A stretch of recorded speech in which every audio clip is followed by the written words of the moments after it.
प्यारे बच्चों नमस्कार। स्वागत है आप सभी का आपके प्यारा सा स्टडी प्लेटफॉर्म पे। मैं आशा करता हूं कि आप सब लोग बहुत अच्छे होंगे। सो प्लीज हंसते रहिए, मुस्कुराते रहिए, स्वस्थ रहिए और खूब मन लगा के पढ़ाई करते रहिए। प्यारे बच्चों, आज आपको मैं अनुसर आपको हिंदी व्याकरण का एक बहुत इंपॉर्टेंट टॉपिक बताने वाला हूं, सिखाने वाला हूं, जहां से 4 अंक पक्के हो जाते हैं। अगर आप संक्षेपण लेखन समझ जाते हैं तो आपके 4 अंक कोई नहीं रोक सकता। संक्षेपण लेखन क्या होता है, इस पूरी वीडियो को देखने के बाद आपको इसमें 1% का भी डाउट नहीं रहेगा। तो प्यारे बच्चों, मैं आप सभी लोगों से एक निवेदन करूंगा कि आप सभी प्लीज इस चैनल को सब्सक्राइब करिए, ज्यादा से ज्यादा शेयर करिए और ज्यादा से ज्यादा बच्चों को जुड़ने के लिए प्रेरित करें। इसके लिए मैं आपका धन्यवाद ज्ञापित करता हूं। प्यारे साथियों, आइए हम लोग जानते हैं कि संक्षेपण लेखन क्या होता है। जैसा कि आप इसके नाम में ही देख रहे हैं, संक्षेपण यानी कि संक्षेप में लिखना। यानी कि अगर आपके सामने एक बहुत बड़ी स्टोरी, बहुत बड़ा गद्यांश दे दिया गया हो, कोई गद्य का एक अंश दे दिया गया हो या कुछ भी स्क्रिप्ट दे दिया गया हो और उसको संक्षेप में लिखने के लिए कहा जाए, तो आप सोचिए कि आप किस प्रकार से उसे लिखना पसंद करेंगे। आप ये सोचेंगे कि भाई इसके अंदर की जो पूरी स्टोरी है वो कहना क्या चाहता है। वो कुल मिला के अगर किसी भी मूवी की, किसी भी कहानी की अगर संक्षेप में सुनाना हो तो आप उसके 2-3 चीजों को ध्यान रखते हैं कि उसमें स्टोरी क्या थी, क्या बेस था जिसको हम आधार मानते हैं, कहां से वो स्टार्ट हुआ, आधार क्या है, उसकी बॉडी क्या है और बॉडी के बाद उसका परिणाम क्या है, रिजल्ट क्या है, उसका निष्कर्ष क्या निकला। और इन्हीं तीनों चीजों को मिलाकर हम शॉर्ट में लिख देते हैं तो हम कहते हैं संक्षेपण हो गया। यानी किसी भी बड़े पार्ट का एक छोटा सा पार्ट कर देना जिसमें उद्देश्य क्लियर हो, परिणाम क्लियर हो, सब कुछ क्लियरेंस होना चाहिए, उसको हम संक्षेप कहते हैं, संक्षेपण कहते हैं। आइए इन चीजों के लिए हम लोग बहुत अच्छे से डिटेल में करते हैं। देखो जी बच्चों, संक्षेपण लेखन एक ऐसी विधा है जिसके द्वारा पठित या अपठित गद्यांश की मूल बातों या भावों को संक्षेप में लिख दिया जाता है। उसका मुख्य बात क्या है, मूल बात क्या है, मेन बात क्या है। अगर कोई आपको कुछ स्टोरी सुना रहा है तो कहने का मतलब क्या, कहना क्या चाह रहा है, उस चीज को संक्षेप में लिख देना ही संक्षेपण लेखन होता है। जैसे पत्र लेखन होता है, निबंध लेखन होता है, उसी प्रकार से प्यारे बच्चों संक्षेपण लेखन होता है, संक्षिप्त में लिखना। लेकिन क्या लिखना है उसमें, उसमें कुछ भी नहीं ऐड कर देना है, उसमें उस पूरे गद्यांश का मूल बात लिख देना है कि वो मुख्य बातें क्या थी, उसको पढ़ने के बाद क्या निष्कर्ष निकला, वो बातें हमको लिखना होता है संक्षेप में। अब देखो, संक्षेपण के लिए तो आप समझ गए हैं, लेकिन इसके कुछ नियम होते हैं। अगर आप चाहते हैं कि बोर्ड परीक्षा में आपको बहुत अच्छा अंक मिले, इसमें 4 नंबर में 4 नंबर मिले, तो इसके लिए कुछ आपका संक्षेपण लेखन अच्छे से होना चाहिए। सबसे पहले तो हैंडराइटिंग आपकी बहुत मैटर करती है कि जो आप लिख रहे हो वो सामने वाला अच्छे से पढ़ पाए, समझ पाए। ठीक है बच्चों, तो यहां पर देखिए इसके कुछ नियम होते हैं। सबसे पहले आपके सामने जो भी गद्यांश दिया है, आप समझ गए कि भाई हमें संक्षेपण करना है, संक्षेप में लिखना है। इसका मतलब क्या है, सॉरी, इसका मतलब क्या है, इसका मतलब यह है कि पहले आपको वो पूरी बात अच्छे से समझ में आ जानी चाहिए कि इसमें कहा क्या जा रहा है, क्या लिखा हुआ है इसमें, कहने का मतलब क्या है। वो तो हम बाद में शॉर्ट में लिख देंगे, लेकिन हमें पूरी बात पहले समझ में आनी चाहिए। और ये तब संभव होगा जब हम पूरे गद्यांश को बड़े ध्यान से पढ़ेंगे। हो सकता है पहली बार में पढ़े तो ना समझ आए, दूसरी बार में थोड़ा थोड़ा थोड़ा समझ आए, तीसरी बार पढ़े तो पूरी बात समझ में आ जाए। इसलिए पहली चीज तो जो आप सभी के लिए मैटर करेगा वो ये करता है कि सबसे पहले जो गद्यांश दिया रहता है उसको 2 या 3 बार अच्छे से पढ़ना चाहिए, जिससे मुख्य बातें समझ में आ जाए, जिससे पूरी बातें क्लियरली समझ में आ जाए कि कहना क्या चाहते हैं। हम आपको एग्जाम्पल करके दिखाएंगे भी, परेशान नहीं होना है।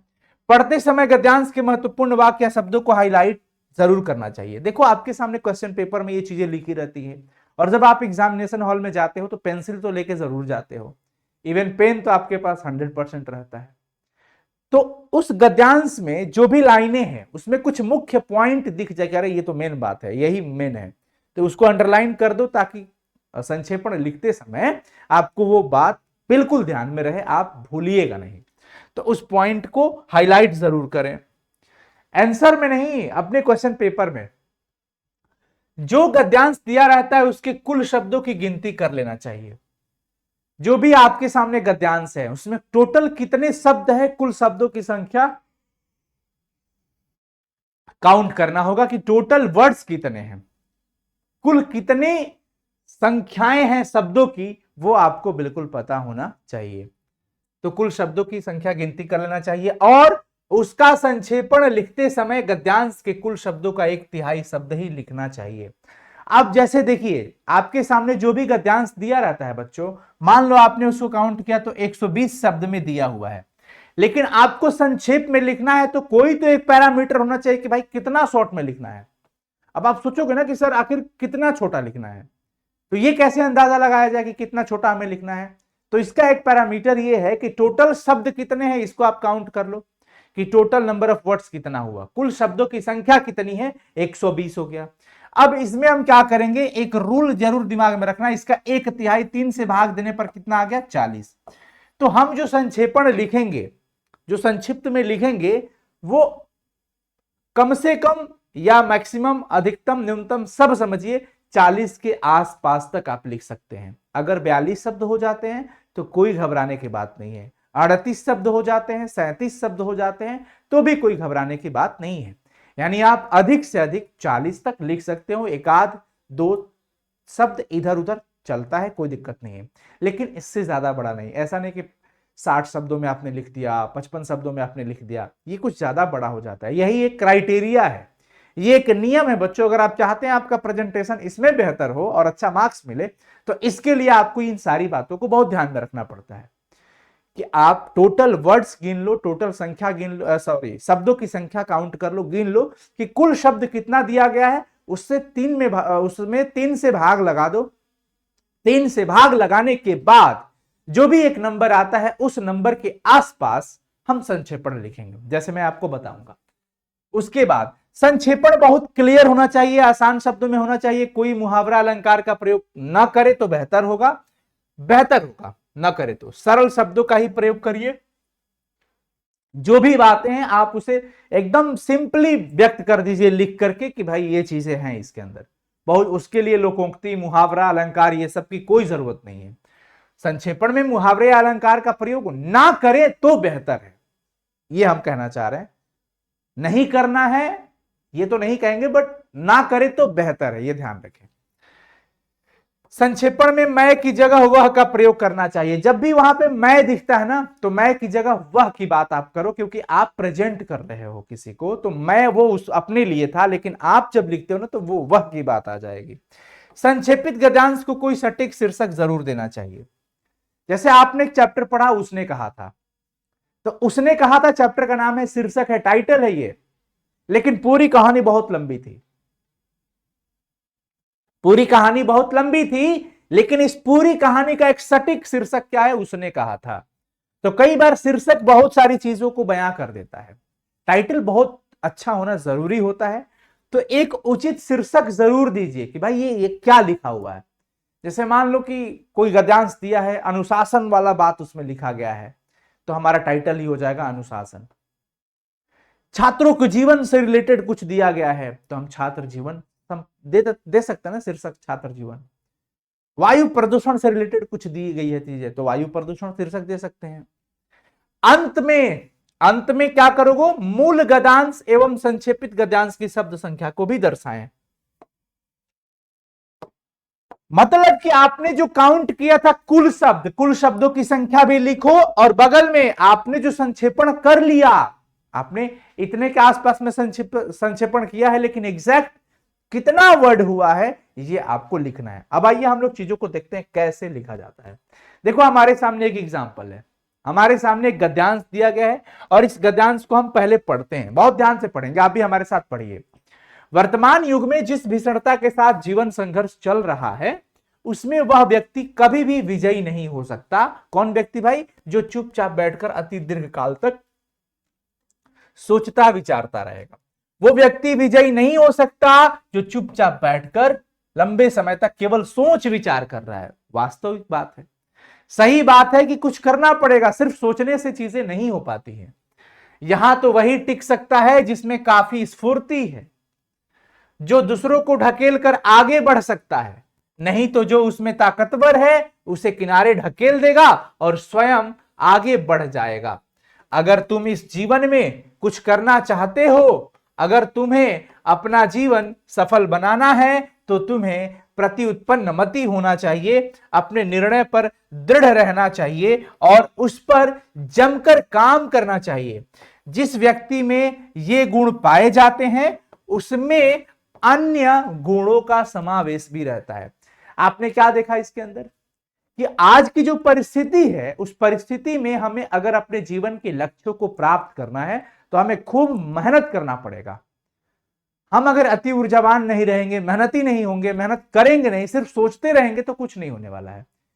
आज का कंपटीशन बहुत ज्यादा है, तो इसका संक्षेपण करना है। तो पहले हमने क्या किया, सबसे पहले कुल शब्दों की संख्या को गिना, तो कुल शब्दों की संख्या 112 आया। अब हमारा काम है 112 में 3 से भाग लगा देंगे। 3 के 9, 3 7 21,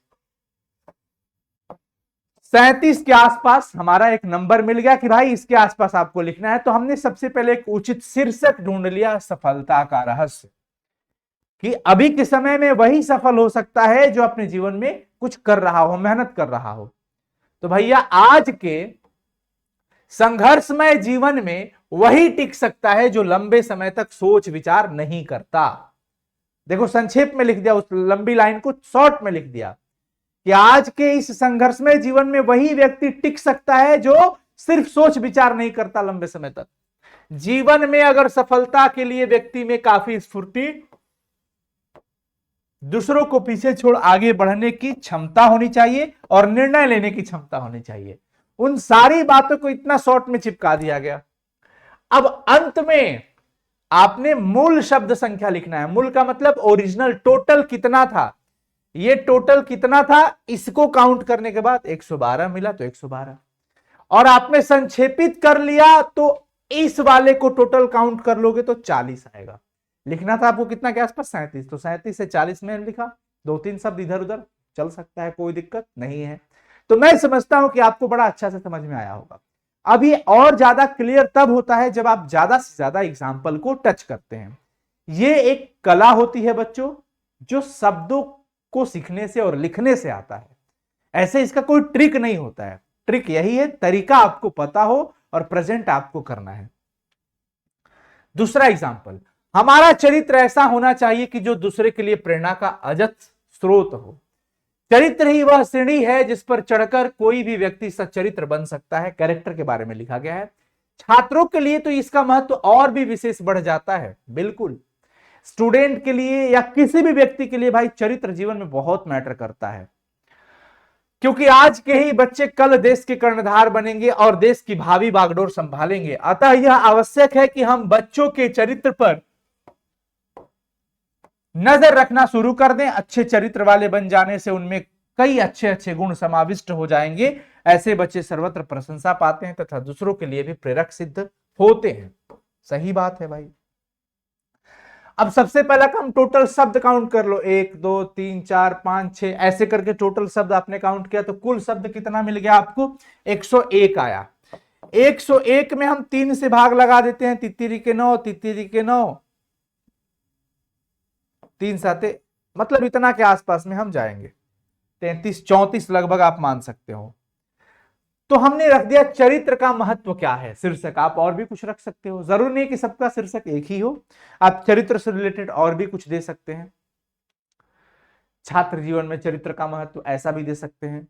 चरित्र का महत्व बहुत पहले से ही है और हमेशा रहेगा, क्योंकि चरित्र ही वह आधारशिला है जिस पर सच्चरित्र व्यक्तित्व का महल खड़ा हो सकता है। अच्छे चरित्र वालों की सर्वत्र पूजा और प्रशंसा होती है। बस शॉर्ट में लिख दिया, मूल बातों को लिख दिया। और ये बच्चों लिखने से ही आएगा, इसके लिए आपको वो जरूरत नहीं है ट्रिक वगैरह का, ये सब नहीं, आपको लिखने से ही आएगा। मोबाइल के बारे में देखिए, एक गद्यांश है, मोबाइल ने हमें वाचाल बनाने के साथ साथ हमारी चिंतनशीलता और ध्यान शक्ति को भी कम किया है। बिल्कुल, छात्र जीवन पर इसका व्यापक कुप्रभाव पड़ा है। स्टूडेंट मोबाइल यूज करते हैं, लेकिन उससे ज्यादा कहीं अगर मिसयूज कर देते हैं तो उनके ऊपर ये बुरा प्रभाव है, बुरी आदत लग जाती है। वो डेली स्क्रीन टाइम इतना उनका बढ़ जाता है कि आप उनकी पढ़ाई लिखाई बाधित होने लगती है। पढ़ाई में व्यवधान पैदा होती है। छात्र चाहकर भी चिंतन मनन नहीं कर पाते, कारण मोबाइल से बढ़ती निकटता है। चाहकर भी वो पढ़ नहीं पाता है क्योंकि मोबाइल इतना निकट है। वो जैसे ही सोचता है कि चलो मैं फोन रख के पढ़ने चलूं तब तक एक नोटिफिकेशन आ गया। आप इतना अब मन व्याकुल हो जाएगा, बेचैन कि भाई किसका है नोटिफिकेशन, कहीं उसका तो नहीं आया मैसेज, जरा देखते हैं। गलत मत सोचना, जो भी दोस्त वगैरह हो। तो ये इसमें आपका ध्यान उधर ही रहेगा केंद्रित, आपका फोकस पढ़ाई पे नहीं रह पाएगा। ज्यादा देर तक मोबाइल से चिपके रहने के कारण छात्र अपना कीमती वक्त भी जाया करते हैं, बेकार कर देते हैं। उनको अभी नहीं समझ आ रहा है कि उनके समय का क्या महत्व है, क्या कीमत है समय की। अगर इस धरातल पर, इस पूरे जीवन में, पूरी दुनिया में सबसे ज्यादा अगर कीमती कुछ है तो वो है समय। समय, और लोग अक्सर इसका महत्व नहीं करते हैं। लोगों को लगता है कि सबसे ज्यादा कीमत पैसों की है, सबसे ज्यादा कीमत हीरा की है, सबसे ज्यादा कीमत दुनिया जहान संपत्ति की है, महलों की है। कुछ नहीं। सबसे ज्यादा अगर कीमती इस धरातल पर अगर कुछ है तो वो है समय। और समय की कीमत को जिसने समझ लिया, जिसने उसको यूटिलाइज कर लिया, वो अपने जीवन में बहुत बेहतर कर पाएगा और बहुत आगे निकल जाएगा। मानसिक स्तर पर भी मोबाइल ने उस शांति को छीना है जो जीवन में चिंतन के लिए आवश्यक है। बच्चों को देख लीजिए आप, एंग्जाइटी बढ़ गई है। सोशल मीडिया उनको इतना परेशान कर दिया है, वो हमेशा एक मानसिक तनाव में। एक फोटो पोस्ट किया, सोच रहा है मुझे 10 ही लाइक क्यों मिला, फलाने के तो 500 लाइक मिल गए, मुझे लाइक नहीं आ रहा है। अब वो उस फोटो की लाइक को लेकर के इतना परेशान हो गया, इतना टेंशन में आ गया कि उसकी मानसिक स्थिति वैसे ही डूबी जा रही है। इतना वो स्क्रॉलिंग में पड़ा हुआ है कि उसकी मानसिक स्थिति इतनी खराब कि उसकी पढ़ाई लिखाई, दैनिक जीवनचर्या भी खराब हो जाता है। सुबह उठना होता है, सुबह 5 बजे 6 बजे, पता चला रात के 2 बजे तक फिल्म देखा है, रात को 2 बजे तक चैट कर रहा है, रात को 2 बजे तक सोशल मीडिया पे लगा हुआ है। तो वो कहां से 4 बजे सुबह 5 बजे उठ पाएगा? सो के उठ रहा है 8 बजे। अरे सूरज तुम्हें उठा रहा है या तुम सूरज को उठा रहे हो? ये बड़ा मैटर करता है। तो ये इस प्रकार से है बच्चों। इसका संक्षेपण के लिए हमने क्या लिख दिया कि मोबाइल का सीधा छात्र से संबंध है, मोबाइल और छात्र। शीर्षक रख दिया। टोटल शब्द हमने गिना 79। अब 79 का हमने लगभग निकाल लिया 3 से गुना करके, 3 से भागा करके, तो जो एक नंबर आया 3 से, 3 दूनी की 6, 3 छक 18, 3 के 9, 26 27 के आसपास में ये जाएगा।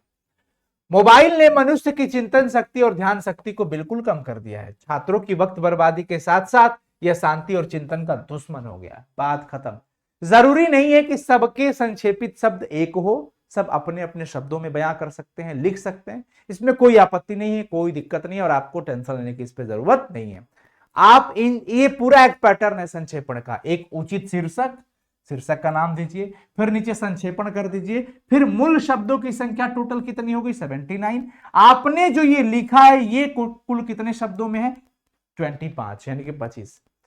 तो प्यारे बच्चों, इस प्रकार से अगर आप संक्षेपण करते हैं एग्जाम में तो आपको मैं गारंटी दे सकता हूं कि 4 नंबर कोई नहीं रुकेगा। बशर्ते अच्छे से पैटर्न फॉलो करिए और शब्दों का नॉलेज थोड़ा रखेंगे, लिखने का अभ्यास करेंगे तो ये चीजें बेहतर हो जाएगी। 4 नंबर पक्के हो जाएंगे। हैंड राइटिंग अगर सही है तो मैं आशा करता हूं कि आप सभी लोग को ये वीडियो बहुत पसंद आया होगा। तो आप सभी लोग इस वीडियो से जरूर सीखिए, अच्छे से अपनी तैयारी करिए और ज्यादा से ज्यादा शेयर करिए। धन्यवाद। आप सभी को कैसा लगा नीचे कमेंट सेक्शन में कमेंट जरूर करिएगा। Bye, take care, love you all. फिर मिलते हैं बच्चों अगली क्लास में, तब तक के लिए बहुत बहुत शुक्रिया, धन्यवाद। जुड़े रहें हमारे साथ और करें अपने बोर्ड परीक्षा की तैयारी को जबरदस्त।